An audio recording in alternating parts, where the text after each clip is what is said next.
What up, what up?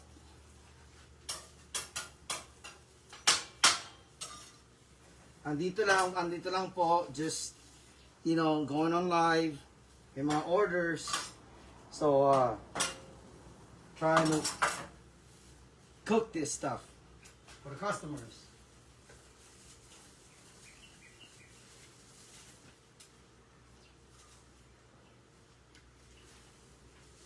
There's there. So, kumusta naman kayo dyan? You know what's up? What's up, my fellas?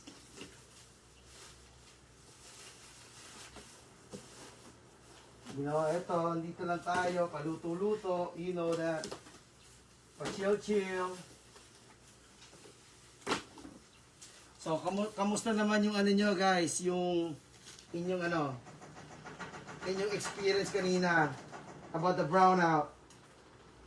Sakla ba, guys? My goodness. Ang init. Ang tindi, no?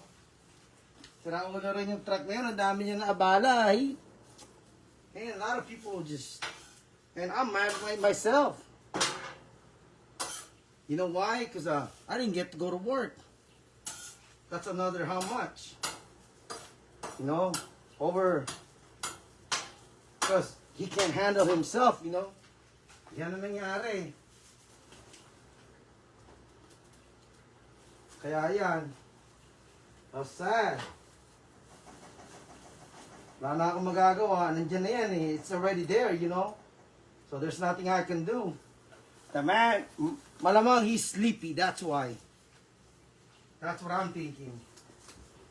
The man is freaking sleepy. Man.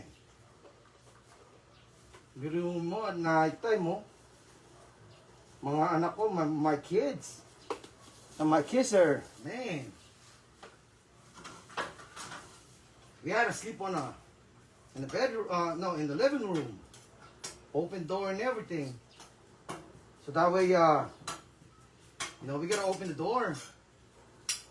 Because, good thing we got a screen though. Because they got mosquitoes and stuff.